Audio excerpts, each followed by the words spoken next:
is. If you have not followed his Triple H horse racing podcast, you're missing out. It's one of the best podcasts in the country.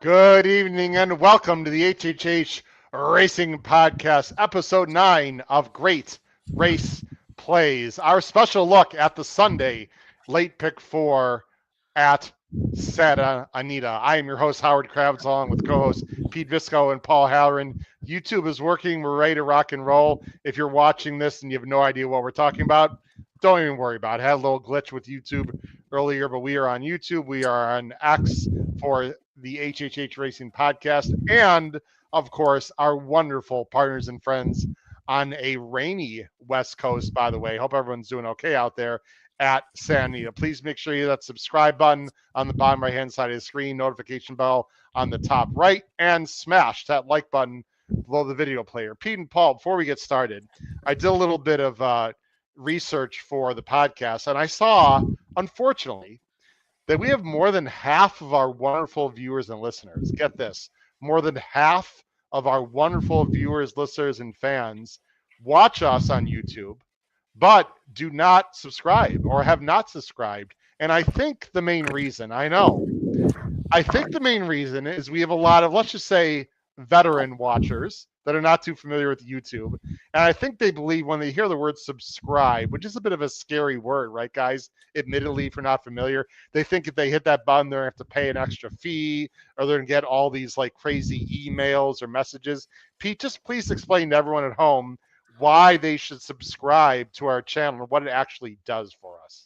Yeah, it does nothing for you guys except help us out. And what it does is, YouTube is based on algorithms and a bunch of computer tech crap that nobody cares about. But what it does, if you subscribe and you like and you hit notification bells and you do all those kind of things, then it lets YouTube know that we are a show that you love and enjoy. And you would like it to show up in your feed and in everyone else's feed. So it does nothing. You pay nothing. You won't be bothered. Just hit the whatever it is. What is it? It's a red rectangle bottom right-hand side of the screen. That's it. You can't just press it. It sends, as our wonderful friend Kyle Roscoe, like-minded horse players to our channel. It just helps us out. Again, you're not paying an extra dime. You're not getting any spam or anything. It's none of that. So if you're not, I know we're talking to some of you you're 95 years old and don't know anything about YouTube. We don't mean to demean anyone out there, but I've had younger people that are like, oh, I don't want to subscribe because I don't want to pay an extra. No, there's no payment whatsoever. So please help us out. Hit that subscribe button. Guys, very quickly, before we talk about the late pick 4 at Santa Anita, there's some news that's come out recently with Bob Baffert and his runners. And Paul, I'd love to hear your very quick comments on this. His two of his big runners, Barnes and Rodriguez. One of them is most likely going to go to the Rebel in Arkansas. The other one's going to stay here for the San Felipe. It is possible that both are going to run in the San Felipe. Citizen Bull, it is possible he's only going to run one more time in the Santa Anita Derby, and also he's got another horse that they're debating on what to do. It's a positive conundrum for Baffert, right, Paul's figure out where to send these unbelievably talented horses. Ideally, I don't think he wants them running against each other, though, in a real world. The problem, though, is it's a long ship to some of these places, especially the way shipping is these days, and you can expound on that for people that don't know what I'm talking about. Yeah, well, they used to fly Tech Sutton, and that went away, never came back after COVID. And, so your options now are FedEx flight, or, we saw, what was it, McPeak shipped the Derby winner by van all the way out to Santa Anita. We saw how well that worked out. I know Bob mentioned specifically with one of them, Howard, was it Rodriguez? One of them, he specifically said he did not want to ship twice. So that was Citizen Bull. He does not want to ship Citizen twice. Bull, yeah. So that might be why he's right. And I think we're not going to talk about all his horses, but I think there's a popular notion out there that Citizen Bull might not be as good as people think he is. I'm not so sure about that. So, we knew that Bob was coming back with a vengeance this year for the Derby, and the Rebel. it seems like when he ships to Oaklawn, you just start trying to pick who's going to run second, right? With his record at Oaklawn. So Yeah. I think that he will have it mapped out. And at this point, you would have to bet if there was an over under on how many horses he's going to have in the gate. Would you set it at 2.5, 3, 3.5, somewhere in that? Maybe at 3.5. I was thinking 3.5 is but you got to put the hook in there, so you got to put the half. So Yeah. I would probably go up instead of lower, right? Correct. Yeah. I'll tell you what, Yeah. guys. I'm gonna make a very bold statement right now, and then we're gonna move on to the races. And it's bold because it's not gonna be popular. I watched Barnes work, and he worked incredibly recently. He is an absolute tank. Guys, I just have a weird feeling it's going to be Fierceness 2.0 in the Derby with Barnes. In the Derby. Now, I'm not saying he's not a really good horse. I'm not sure about the distance with him, guys. I want to see it. And he's very headstrong, and he's won one big race, and that was 7 furlongs when Buller didn't show up. I'm just saying, I think we need to put the brakes on just a little bit, guys, until he proves it against a bigger field and other competition. I have nothing against Bob, by the way. Please, no hatred my way. This is not personal at all. Okay, I bet with my head, not with my heart. Pete and Paul, tell me I'm crazy. I have a weird feeling that Barnes could be a Fierceness disappointment in the Derby and then go on to great things. Any thoughts behind that, guys? Well, like you, I'm not sold yet. And look at how can we be sold on any of them on the 1.25 mile distance? We get that. So it's all speculation. I mean, I love East Avenue and Medaglia d'Oro out of a Ghost Sapper should be it, but we don't know. Having said all of that, I think there is at least as good a chance of Barnes winning the Allen Jerkins as there is the Kentucky Derby. Look, I agree, and I think he's gonna. I'm assuming Barnes. Look, we got plenty of time to talk about it. We got, but it's only 2.5 months, guys. It's crazy how time flies here. And these horses, Pete, are only gonna have 2 more starts at most at this point. So you really gotta pay attention. I don't know. It's gonna be fascinating to see. Again, it is not personal. I got nothing against Bob, and with this particular situation, I want to see it, guys. I want to see him. It's also the Derby. I want to see him in between horses. I want to see him, take some dirt. I want to see something. It's just, I talked about this last week, guys, with these West Coast horses and small fields. It's like, that's why I like a horse like Journalism a lot more right now, guys, because he's past horses. He can do it several ways. He's less headstrong. I don't know. It's going to be really interesting to see what happens. There's other Derby news also with other horses, but we'll talk about that next week, guys, on our Picks and Ponies show with horses like Sovereignty and some really nice horses out east that are pointing Chancer. And I wrote a whole list of names down of horses that we need to talk about. Unfortunately, last thing I'll say, I'll throw myself on the sword. My Uncle Jim prediction, if you're watching, of course, right now on San Anita, you might know what I'm talking about. I had future wagers the last year that were very successful, even if they don't win. I had Tapit Trice and then Sierra Leone, which I was very proud of both of them for, basically one of the favorites and the favorite. One of the 2 favorites in the Derby 2 years in a row, making that bet 6 months in advance. Uncle Jim is not panned out. He's probably not going to be going to the Derby. Neither is Admiral Dennis. So, when you're wrong, you're just wrong. I took a shot. I was not correct. I don't have any interest in the future Derby futures really at this point. All right, guys. Last thing, 8% purse raise. You guys hear it? San Anita, our wonderful San Anita, 8% raises in purses starting February 28th for 2 reasons. 1, handle's way up, and 2, they're getting that purse structure that they would have used for Northern California is starting to flow down to the south. Guys, that is fantastic news for everyone involved. Well, we know why handle is up. Yeah, I mean, I don't even know why we talk about this every week. Every week, there's more good news about Santa Anita, and it's all since we joined them as a partner. So you're welcome, Santa Anita, and everyone else involved. Well, let's give some Santa people. Anita. Sorry, Pete. Let's give some people some good luck. Now, something rare happened today in Southern California. I saw a severe thunderstorm warning. They got not just Usually when it rains in Southern California, it's people out there know it's just like it can be heavy rain, but it's like lightning and thunder doesn't happen too often. It was not good today. They got a lot of rain. They've already scheduled off the turf tomorrow, Friday. That was already set. We are covering Sunday late pick 4. I'm hoping guys are going to be on the turf Sunday. I would think they will. The weather's going to clear out. Actually, it's already cleared out by now out there for the most part. It's going to be sunny the next 2 days. They needed it. Yes, Rodney Evans, they needed it out there. So I'm hoping they're going to be on the turf on Sunday, guys. Let's get right to the late pick 4 right now as I go ahead and bring up on the screen. Appreciate everyone being patient through that intro before we got into it. Race 7. Here we go. Holiday weekend racing on Monday, by the way. It's Santa Anita, guys, as well for President's Day. Race 7 is the start of the pick 4. They got 10 races on Sunday. It starts at 3:30 local out in California. That'd be 6:30 Eastern Standard Time. They're going down the hill, supposedly. We'll see. Hopefully they will. Rails at 20 feet. So the rails out a little bit might help speed a little bit. Keep that in mind. They're going 6.5 furlongs. Like I said, is for maiden older horses. We do not have mooring lines right now, but I think we could guess who the mooring line horse might be. Feel the Magic, the number 2, who I don't know if he's going to actually run in this race or not because he looks very dirt meant to me, is, as Paul loves, a first-time gelding. So that would be Feel the Magic. He's not feeling the magic lately, guys, because he's missing something. Yeah, and the date, keep in mind, the date is the date it was reported. Yes. We're pretty sure they didn't get cut off on the 9th and he's running on the 15th because that would be, he wouldn't have even had time to have those frozen bag of peas put up there in the 6 days. Do they use that for horses too?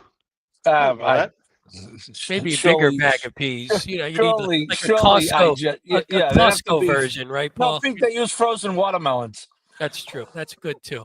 Anyway, yes, he is a little lighter than he was going into the. By the way, they are not going down the hill, right? Whoops, not this race. Oh, is that on the flat? This is the flat. Yeah. I apologize. It's on the flat. Yeah, they don't run maidens down the hill. No, I'm sorry. It's on the flat, everyone. That does make a difference. I'm going 3-1-4. Paul's going 1-8-2. Pete's going 1-4-2 in race 7. Sunday kick off the late pick 4. Why don't we go with you first, Paul? You and Pete are both going with the number 1 Crazy Cavalier, O'Neill, and Fresu. Yeah, well, someone has to win, right? They're gonna take someone's picture after the race. This horse early in his career has seconditis, but you know what? I'm just thinking in this race, he's raced against a horse who's come back to win. They started out running him on maiden special, which may have been ambitious. This is a modest purchase price horse, $20,000. Yeah, someone has to win. I like the fact that it is on the flat, Howard, for this horse more than I would going down the hill because trying to stretch out going down the hill is a little more difficult. The horse takes action. You'll see here he kind of makes a wide run here and kind of looms up, and you think he might go by. Takes the turn wide and flattens out a little bit, you would say. Doesn't ever really threaten the winner. Manages to hold off the other horse, kind of an even stretch. He's not moving forward, not moving backward. I think that might be enough to win this one. The number 9 Sandbagger, Paul and Pete, is also in this race on Sunday. He was the 9 right there. He got bumped a little bit in stretch. I don't know, guys. I know these are not, overly talented horses, but I wasn't a big fan of that race in that field, Pete, which is why I'm going a different direction. But tell us why you like the 1 also, or you can mention the 4 if you'd like as well. Yeah, I mean, I'm more on Paul's side where you have to eventually pick someone, and the couple things I like that maybe Paul didn't mention. Well, it's funny, this horse could have been out of this condition, could have been out of the maiden if they don't take him down in his initial start. He'd won actually pretty handily. He didn't load great, and he still won pretty handily. And then I think maybe that was the reason, Paul. So they moved they moved him up and then stretched him out. And it just went nuts, and it didn't turn out well at all. Then I like that they wound up cutting him back. Then after the claim, so now he's second off the claim with O'Neill. So maybe that can move the horse forward. And we hate these, lifelong quote unquote claim maidens, but it's only been 6 races.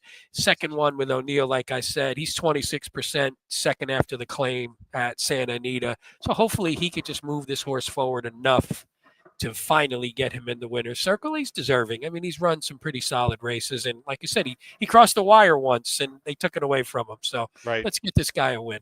By the way, shout out to Katie, the horse racing fan 29, one of our biggest supporters. Just put in the chat a little bit earlier. Congrats with Skytown, who is a Delphi horse who won. Just FYI, Katie, I appreciate the congratulations, and I did have a win bet. However, I do not have a ownership piece of that particular Delphi runner, but I was very happy. I do have a horse running on Monday, guys, the fairgrounds, called Magistrate, who was really one of my first purchases ever as a horse owner who's running in a main claiming turf race as a 5-year-old, trying to finally break his maiden. That's at the fairgrounds on Monday. Let's just say he hasn't quite panned out, but hey, he's a big gray and a lovable sort. So anyway, the other horse there's Sandbagger, who was the 9 who followed him. Guys, there was a slow pace too in that one. So he was chasing. Sandbagger was sort of chasing. I mean, it was Pratt. Pratt got away on the lead, and sometimes that's just enough. He knows how to do that, and that's just enough sometimes. And I thought Sandbagger ran well trying to get into that pace. Maybe you get a little more here. I don't know if you do though. He's supposed to be on the lead, guys. So we'll see. I don't know. I didn't love that race. Let me just put it that way. That's why I'm going with Travail, who's the number 3 horse that you see on the screen right now. Guys, I'm a sucker for turnbacks. He ran very well 3 back at a main special. He's really run against pretty good company. He's working fast for Paula Capestro down at San Luis Rey. So I'm hoping, he looks like he's got speed, but not good enough speed, guys, to get to the lead in a route. It feels like 6.5 might just hit him right between the eyes. It's a bit of a guess, but I think he's more talented than those other 2 that we saw. And it's just a gut feel that Valdivia is going to put him in the right spot. I know some of our younger guys on Pacific Horse Players and Bet and Boozin sort of crap a little bit on Jose Valdivia. I realize his percentage is very low. Guys, he was one of the best riders at Arlington for years. He's up there in years, but he's very capable. He just doesn't get the mounts anymore. And so I'm not worried about Valdivia at all, to be very honest. I just don't know if the horse will be good enough. I'm going to go Travail to open up Can I give you 2 poo-poo stats on Travail? I love when Pete poo-poos. Please do. Well, they were very all over me, Pete. Bring on the poo-poo. Let's go. Come on, this is a sponsored show. We don't want to be dirty. Sorry. This is a family sponsored show. Anita. They were pretty good, so I figured we might as well. So Paula Capestro is also the owner of this horse as well. True. When you get the owner trainer combo, 2 for 94 on the turf at Santa Anita, I love it. That's on the turf at Santa Anita in the past 2 years, just overall, Paula Capestro, 0 for 35 wins, 1 for 35 in the money. I thought this horse was going to take money. Do you think this horse is relatively low? I thought maybe why. That's why I was like, I don't see why not. I mean, the buyers 3 or 4 back are better than anyone. I think the buyers do it, right? That's why I was like, if you can beat a horse that I think is going to take money because of the buyers, and maybe those stats are enough to help you push that way. That's all. I mean, I'll be happy to take 5 to 1. Absolutely fine with me. Oh God, Tom Espinoza, by the way, subscribe to this. Tom's been a fan a long time, since day one, which is more than 4 years ago. You do not get bothered when you subscribe. You just get winners and laughs. That's all you demand. Thank you, Tom. And sometimes some free wine. You want to hear the story about that? I'll tell you guys later. Remind me of the Tom Espinoza free wine story. Wine, W-I-N-E, not W-H-I-N-E. Okay, let's get to the next race, guys. Let me fix some banners here, turn that off, and go to the next race, which is a claiming 8,000. This is restricted again for Northern California horses, fillies and mares, 6 furlongs, non-winners of 3, 8 claimers, field of 7. Now, this is very interesting, guys, because, as I'm sure you noticed, because you are astute handicappers, not only have some of these horses not won 3 races, of course, they can't. They haven't won 2. Some of them haven't won even 1 race. And guess what? That's the horse that I'm going with in this race. Hey, look, if a 00 Beyer horse can win at Turfway, guys, yesterday, then certainly the number 6 Icy Mischief, who has not won a race yet, can certainly win an 8 claimer. Non-winners of 3. I'm going 617. Paul's going, oh, what? I love it, Paul. Paul's going 624. I love it. And Pete is going 567. Paul, let's talk about Icy Mischief. In my, wow, how long has it been? About 35 years now of handicapping. First of all, I can't remember a horse being in an N3X condition as a maiden. Like sometimes you see a maiden in an N1X or whatever, right? So that's a little bit odd. And number 2, not only that, I like the horse on top, but so do you. I feel so much better, my friend. Talk about Icy Mischief for Meyer and Frey in leg 2 of the Pick 4 on Sunday. You know, Howard, you're going to think this is crazy, but I think this is the most likely winner in the sequence we're talking about tonight. I do too. Oh, the sequence? I mean, it's wow. in all 4 races. I just think, well, you know, you hit the nail on the head. You know, as these horses come down, we've talked since we've started this this tremendous show, which has boosted Santa Anita's handle, which in turn has boosted purses. Since we've started, of course. You know, Pete, we've talked about, we've seen a lot of horses in their first start down south, right? Or, yeah, you know, now this girl ran second by a nose, took a little money, not a lot. You know, the fact, I mean, she's a maiden, but it's an $8,000 claiming race. It's bottom level. Yeah, I think this horse wins by a lot. Hey, she won 2 races. Let's not shortchange it. It just doesn't count on they don't count on the ledger here. I mean, she knows how to cross the wire, right? You know, she won by 6. Just wasn't her fault. She was running for purse money only, and then she won going 1,000. Yes, 1,000 yards. So that's a good point. It's a good she point. knows how to cross the wire. I just thought this horse has the right kind of tactical speed, and we talked about this a lot. And you know, it's great doing this show, guys, because you get more familiar with some of these Northern California horses. A bunch of us, I think 2 of us liked Major Tom. No, I don't have the music ready to play last week. Good. And Major Tom won easily. So we're starting to get used to these horses coming out in California. I think, to me, Paul, I don't know if you agree, the 6 is one of the few horses in this race that actually is okay going 6 furlongs. Again, there's a big separation between horses that are going 5.5 and 6. And if the 6 sits right where we see it on the screen, they're just stalking. I mean, to me, most of the field wants no part of 6 furlongs, barely wants 5.5 for that matter. I agree, but Pete's going to tell us why we're wrong. Let's spread the list. Go ahead, Come on, Pete. No, not wrong, because I have 2 A's and they're the 5 and the 6. So I am with you guys pretty cleanly. But just watching that race, so they ran 2-3, which is I love that comeback. We just come back with the exacta when they ran next to each other next time. The horse came home best, spread the risk, was just too far back. Now we could use a little pace here. Hopefully we can get a little bit of pace up front, because I think the one thing that you guys have in favor picking Icy Mischief is I think Icy Mischief will get the better trip and will get the first run. So spread the risk is going to have to run down Icy Mischief. And there you go. You could see. Here's Icy Mischief right here. Yep. Rolling a little bit late. So you see. I don't know about the rolling part, but. Well, that horse rolling faster than the other horses in the race. How's that from an incremental pace standpoint? So let me interrupt you. I'm sorry. Yeah, no, go ahead. I hope everyone can see my the pointer. The 1, 8, 6, and 4 are all coming back on Sunday. Here's Icy Mischief. Here's the 6 is your horse, Pete, and then the 8 and the 1 are also in the race. I'll just go ahead and watch it through. Go ahead, Pete, and comment. Yeah.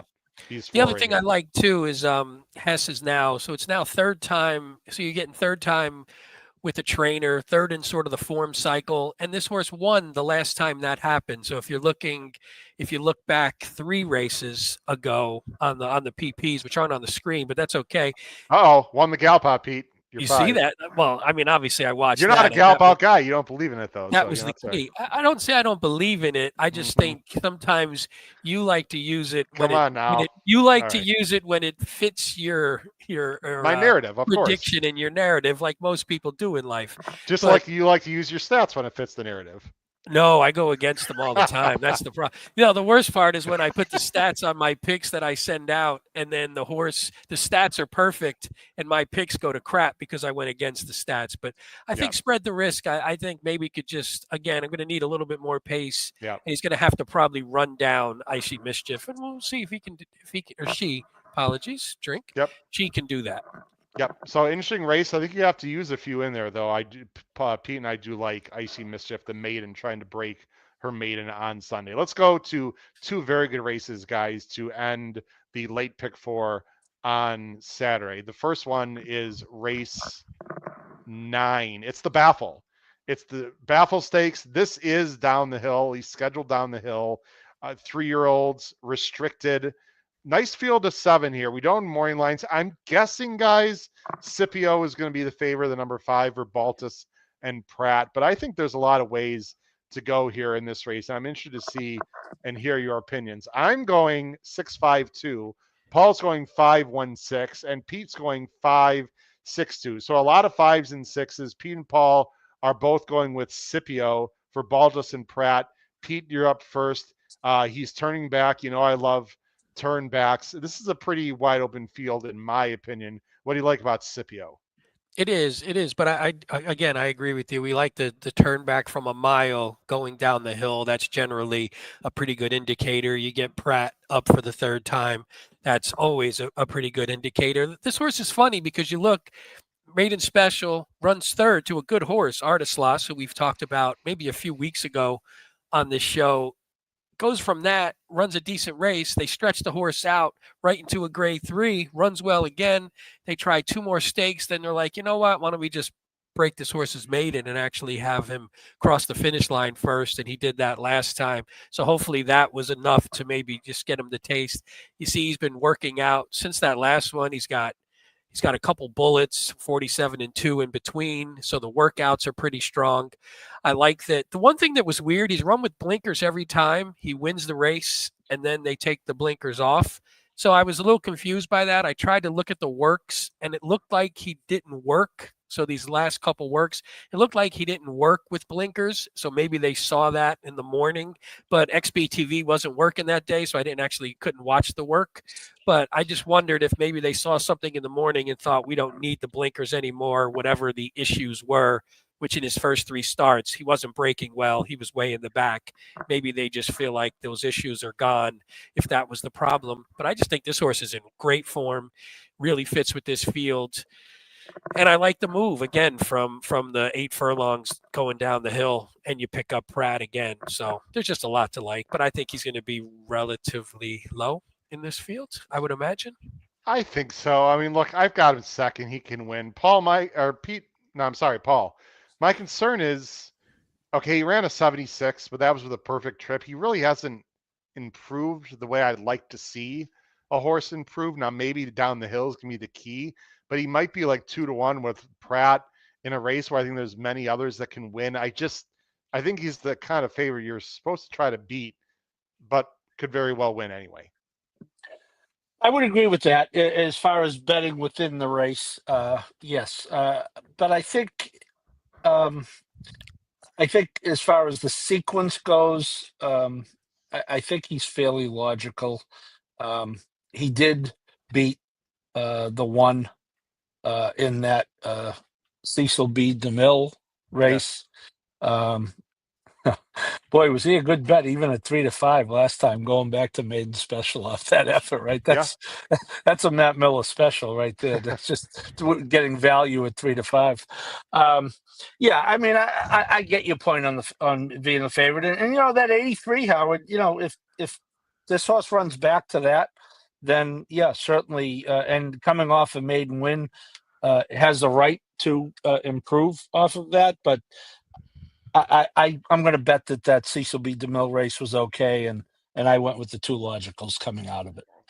We talked about this on our show earlier tonight. Again, please go on to YouTube in about, well, later on Thursday, late Thursday night, Friday morning, and check out our wonderful preview of the Risen Star Fairgrounds car with Joe Christofek.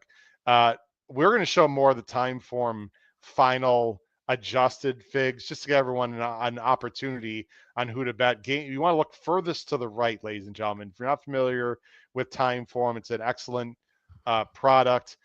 You see Game Warrior got what, high 80, 93. Triple Diamonds also got about the same, though I think the number 2 is actually live in this race. Style Cat, not that far with the 92. FOMO Joe, also very similar. And here's Scipio, guys. Okay, definitely a little bit better, right? 98s and a 101. However, that number, they're not sure. That might be a little bit aberrational. They're not sure if that number is accurate, but 98s, guys. Then you go to my top choice. Freedom's Not Free. You got a 99 of adjusted time form rating. I just think, guys, this horse is going to get the jump, the number 6, on a lot of these other horses that maybe want to be like more mid-pack and closing. I don't see a lot of speed in this race. And I think Freedom's Not Free, the number 6, who's an Omaha Beach Colt guy, is just going to sit very comfortably off the number 7, Maximus, who will most likely have the lead. Frankie's going to get first run. I'm not too concerned about the distance. This horse went a mile before. I know it didn't run great. I think this horse just sort of found his home on the turf, and it's going to be a better price. That's my logic. Any quick thoughts on Freedom's Not Free from you, Pete? Because Paul just talked about him, and then we'll move on. No, I agree with everything you said. I like the Tory going down the hill. I think this horse is super logical. Loses Lasix, which again, we don't know if that was the. Again, it's always weird when you look at a race and the horse moves forward a lot. And in this one, was the move forward because of the move to turf? Was the move forward related to the Lasix? Was it a combination of the two? Was it getting back to 6? It's hard to know. You don't really know until you get to the next race, unfortunately. Agreed. So hopefully, but I agree with you. I think that horse is super logical. I think you can almost get away with this race with a 5-6 if you're playing a pick 4, late pick 5, any of those sequences. Open NYD 131. What's up, Open? Just realized we were on. What do you mean? Just realized? Come on, Open. We are on. Just kidding. Thursday nights doubleheader. Check us out. We had a little glitch with YouTube earlier tonight with our other show, but we were on X, and we'll be up on YouTube with that show as a replay sometime Thursday night here as we're live, or Friday morning. All right, guys.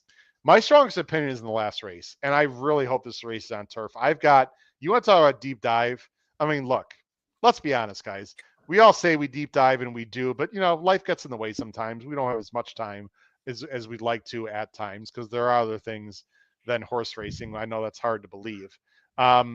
But I really, really deep dove into a horse in this last race that I want to talk about for a minute or two, guys, when given the opportunity. And since I'm the host, I just have to give it to myself, and it will happen.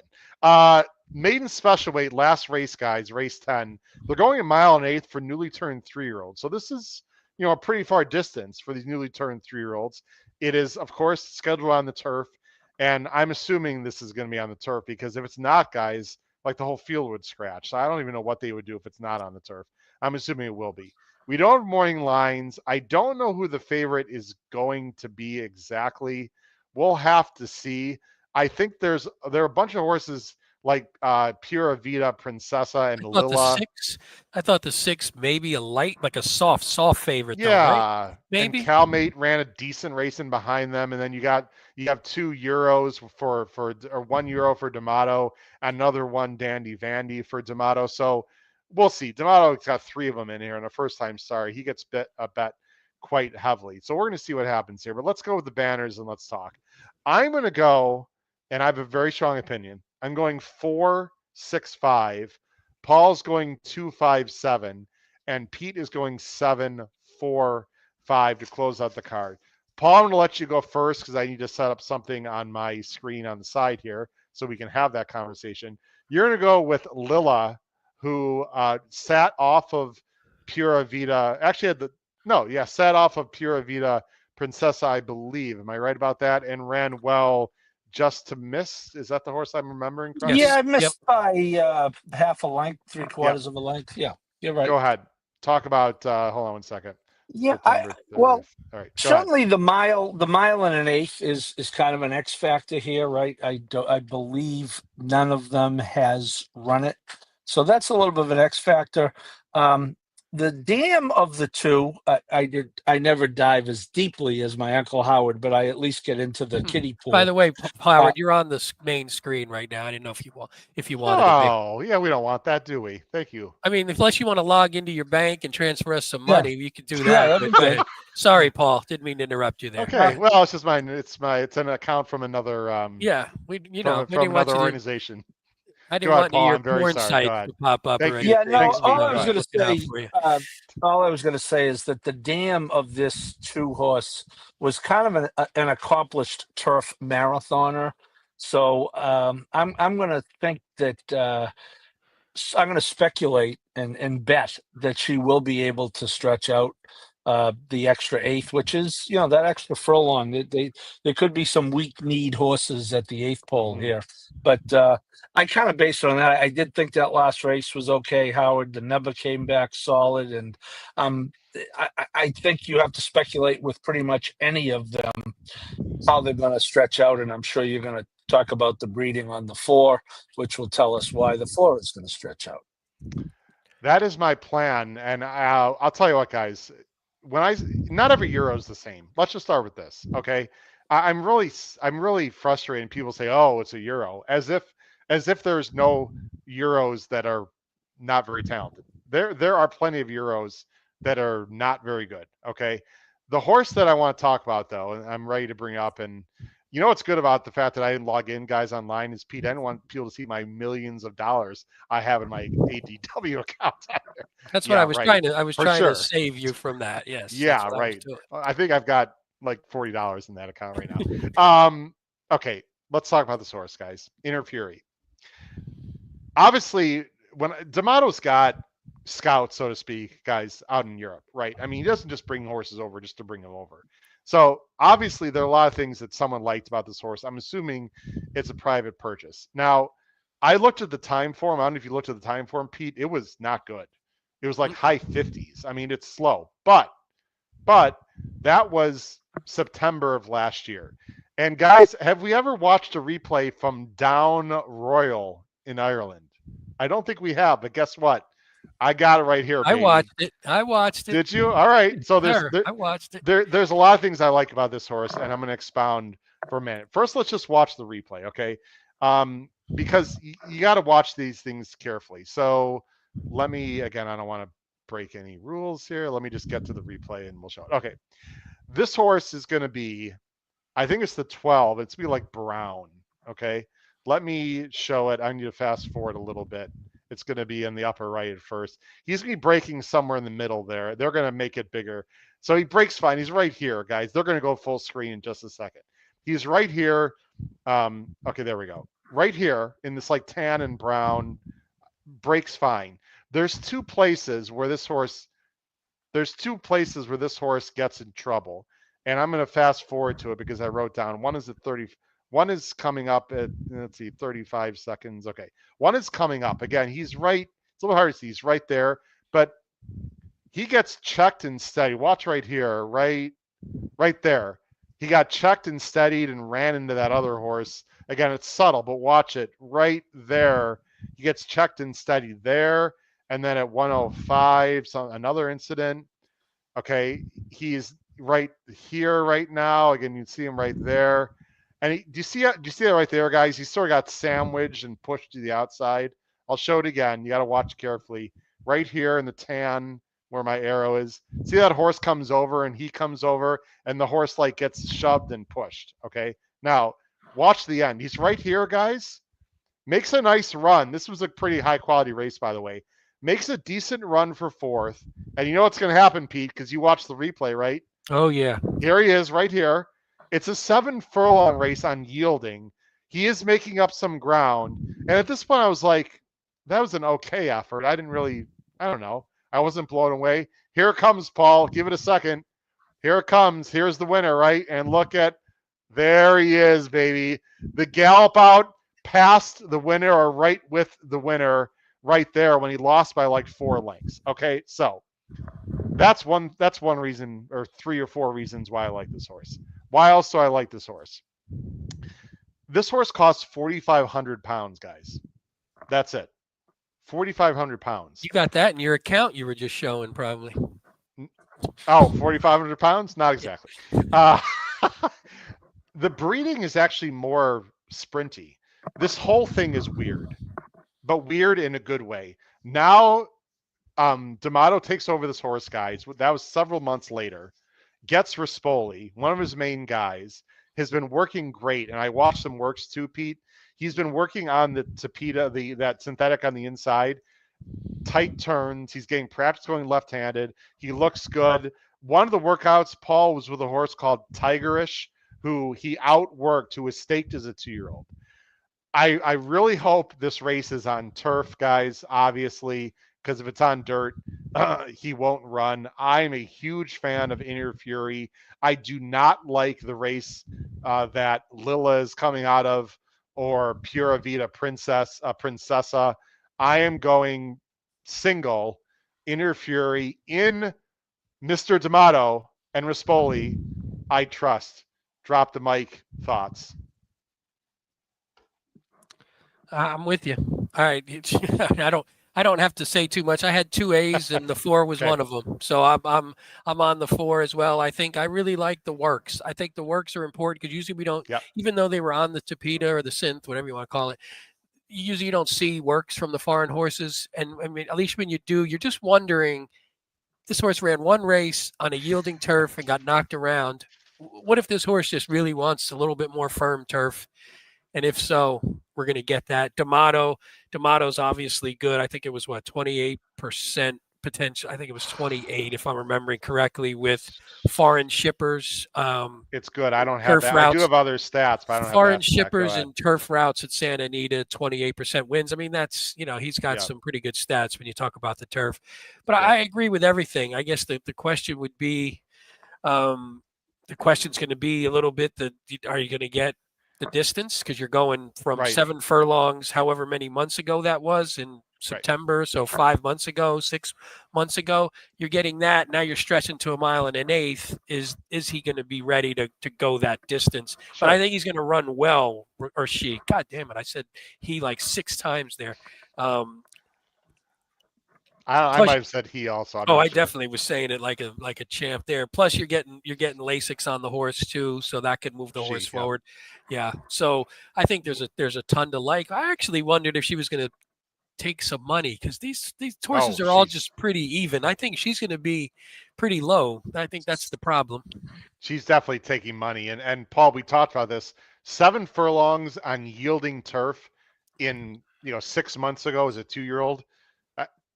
I don't know how many, maybe it's got to be a 1 mile race for fillies, right? So D'Amato clearly thinks, Paul, this horse can go long. He's not stupid. He's not going to throw her in a race where he doesn't think she can get the distance. I wouldn't think. I mean, that's what I'm betting on. Yeah, well, one area where the Euros are kind of the same is they can pretty much all get at least an extra furlong off the top when you look at their PPs. If they could run 7 over there, they can run 8 here. If they can run 8 over there, and again, that's not 100%, but it's in the 90s. So start with the fact that a mile would be no problem, and then the point I made, Howard, about why a little speculating on the 2 is actually a plus for the 4 as well, because none of them have run it. So you have to speculate on all of them that they're going to get the 9 furlongs. And if that's the type of speculating you have to do, why not do it with a Euro? That was my thought. It was more I didn't like the field. I mean, I don't think I don't know if Inner Fury is going to be a monster. I just don't like a lot of horses in here, guys. That was part of my logic. Calmate real quick, Pete, then we'll show our best bets and take off. Calmate is McCarthy and Pratt. I saw the same thing you did. I think this horse had to wait a little bit and had a little bit of trouble. I'm assuming you're going to mention that, and I'll show the replay. I just don't love the way that she finished, and I'm very picky about the way horses finish, but I'll let beauty be in the eye of the beholder and let people decide as I watch. We're going to watch the turn and the stretch of the last race of Calmate, and you can just talk over it. She is the 7. Do I remember that correctly? She's the 4, excuse me. Go ahead and talk about Calmate. Let me take it to the spot where I think you're going to be talking about. Total guess on my part. We'll see right No, here. Calamate on the so inside. Go ahead. The 4. yeah, and I think the what you talked about with the finish makes sense. But yeah, if you watch here, it looks like it looks like Pratt's going to get a hole there or kick to the outside. And unlike him normally, he looked like he just waited a little bit too long, and then just sort of gets stuck a little bit. And then again, he looks. I can't tell. I didn't watch the head on. I couldn't tell if the 2 was sort of coming in for a bit and had to make him go inside. The problem, though, is when you don't get the straight run, at some point you just say, man, I'm not going to win this race. I'm just going to, wrap the horse up a bit, and didn't really do that. But maybe that's why you don't see it on the gallop out either. You don't see putting a lot into it because at that point, maybe you get a little tired. You weren't running the best. You had to slow down a couple times. There's a lot of, I think if you're going straight and you're closing and then you can sort of gallop out past, I think it's a lot easier than if you had to slow down a bit. I don't know. Philly today. I like that open wide D. Yes. We'll just call everybody everything. It's easier that way. But I see we like to drink our water every once in a while. Pete, I hear you, and you could be exactly right. So I'm not going to say that I'm, that I've got the keys to this horse. I just like to see horses that get in trouble if they have that energy. Pratt doesn't have to ask the filly to like go on with it. She'll like naturally, without even being asked, like gallop out and show that she's got more. I don't know if it was a wrap up or she didn't have more. We're gonna find out Sunday. I could Well, be we wrong. might not. So Vacoma's a little bit We'll on the see. dirt, don't necessarily have that extra distance in them. So Yeah. maybe this Vacoma doesn't either. So we'll see. But again, I like what Paul's point is you got a full race here of horses going an extra furlong for the most part, and that's tough, man. That's a big jump. So we'll see who. I like having Pratt though on my side, so I'll take that. Yeah. No doubt about that. I'm a big fan of Inner Fury. And by the way, let's assume they're going to be running on turf. There's got to be at least a little give in the ground after the rain. They got a lot of rain today, so that might help a Euro also. Again, when Inner Fury finishes a solid 4th or 5th, a flat 4th or 5th, I'll look like a moron. Hey, Inner Fury's going to win at like 7-5. Watch, that's what's going to wind up happening. That might be huge for me for a lot of bets, because I'll tell you what, the guys, they've got a lot of great bets at San Anita. You know what one of them they have? I can play that Inner Fury in this bet right here. Now offered at the Great Race Place. $3 late pick 3 featuring the last 3 races. $5 late double on the last 2 races. Both with a player-friendly 15% takeout. Every race day at Santa Anita Park. And there's Frankie. I'll take that $5 double. Paul, your best bets. Let's go to it. Race 8. You're going to go a pick 3, and you're going to single. I love it. Single the maiden. I like that horse too. The 6 with 1, 5 with 2. Just quick thoughts on the process here. Your thoughts? Yeah, just the 2 logicals in the. Obviously, I would be playing this for more than $3. The 2 logicals, I think. I'm trying to beat. You guys make good points on Freedom's not free, but you certainly can't go 3 deep there. I'm going to try to beat her, and then I talked about why I liked Lila in the closer. Very nice. I got to bring this up, guys, because we have an unbelievable amount of viewership right now. Ladies and gentlemen, and by the way, Pete and Paul, I reached out to San Anita. I'm hopeful that this, on the bottom of the screen, I'm hopeful that our show Saturday, a week from Saturday, will actually be on San Anita's X channel and YouTube channel. I asked them, we'll get a response back. Either way, ladies and gentlemen, right here, HHH Racing Podcast, at the very least, on our YouTube channel and on our X handle, live Saudi Cup card coverage a week from Saturday. Our wonderful handicapper and punter from the UK, Davy Lane, hopefully, cross our fingers, will be here. We will definitely have Emmett Kennedy, who is a fantastic podcast host called the Final Furlong Podcast. It's out of Ireland. He's an excellent punter from Ireland, handicapper. We're going to give great detailed analysis before and after the races. We may or may not show the sprint race with Straight No Chaser, guys, because, of course, that's a California horse. Depends on the order of the race, no guarantee, but we'll obviously talk about him win or lose, but that race might happen before we come on live. We'll obviously talk about the Saudi Cup itself, $20 million, full analysis. We'll have live audio of the races, guys, and we're gonna deep dive. It's gonna be great. Join us a week from Saturday on at the very least, the HHH Racing Podcast X handle or YouTube channel. And hopefully, for you Santa Anita fans out there, we will also be on what you're watching right now, which is the Santa Anita YouTube channel and or the Santa Anita X channel. That is purely up to Santa Anita, our great partners. We'll find out if we can do that. Paul, I thought you were going to Saudi just next now. I week. thought you said, you know what? Let's get on the Yeah. flight. Let's do Yeah. it. No, but I'll be rooting for Dan Blacker over there. I can tell you Very that. cool. That Straight No Chase is Dan Blacker, right? Yes. Yes, sir. My racehorse, right? Yes.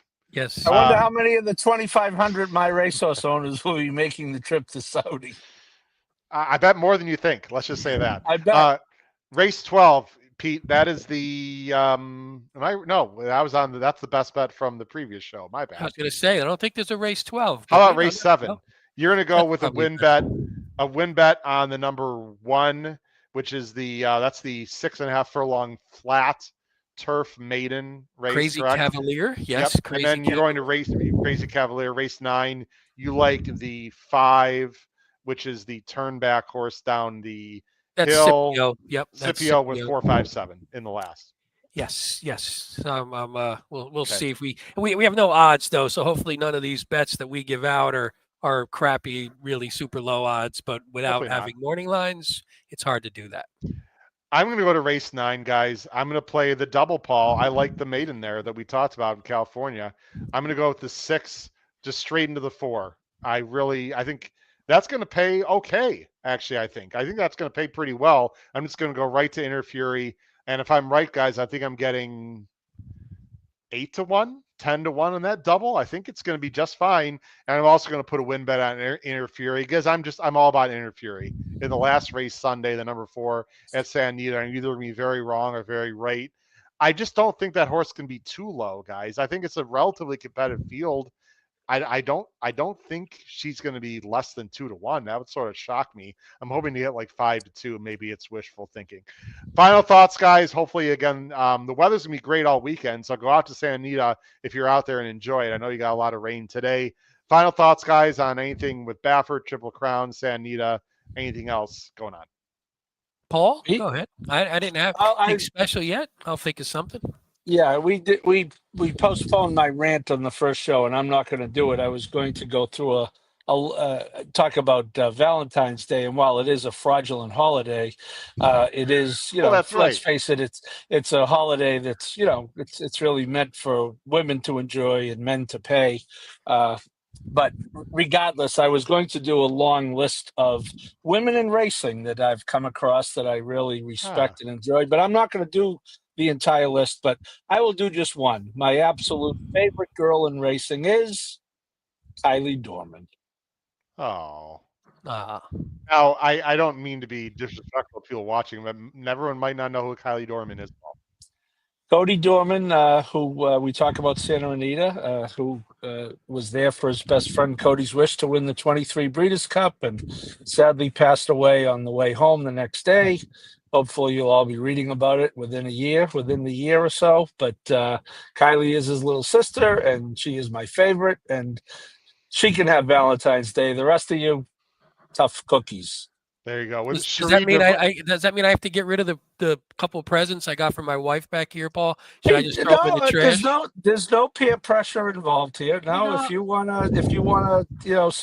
wanna fall victim to the Hallmark created fraudulent holiday, that's your business. Yeah, you're right. You're right. I got a present from my son upstairs in a bag that I paid for. So, but it's still it's the thought that counts. We were shopping the other day. Yeah, I get you. Yeah, children are okay. Yeah. Very nice. Cherie DeVoe a close second. Would that be right, Paul? No, Leslie Dorman would be second. Oh, fair enough. I had a good list too. I had a really good list. I'm sure you do. All right. Well, one of my favorite fillies might be Inner Fury on Sunday. I'll tell you that. I realize. Oh, there you go, Howard. Yes.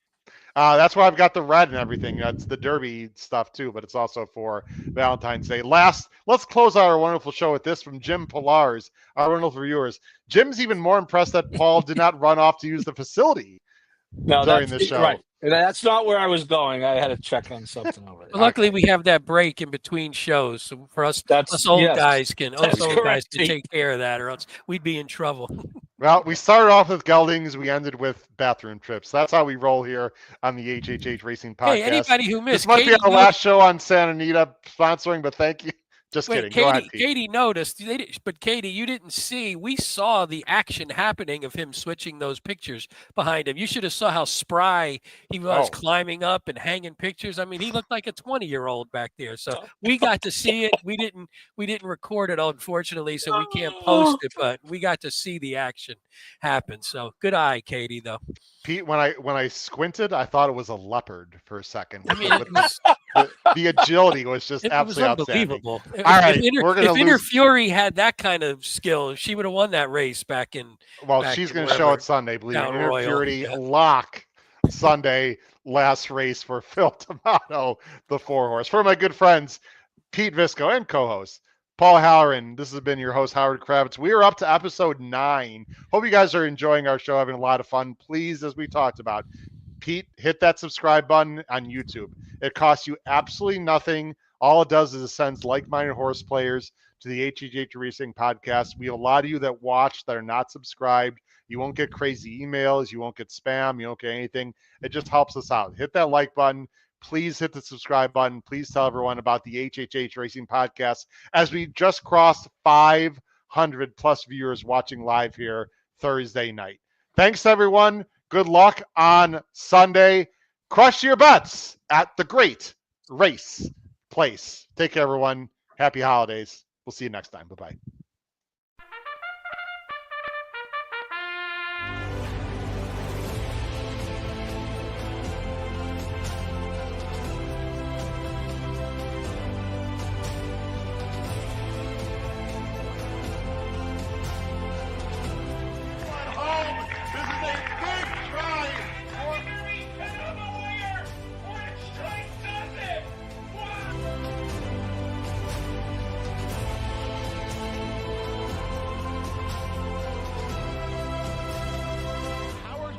If you have not followed his Triple H Horse Racing Podcast, you're missing out. It's one of the best podcasts in the country.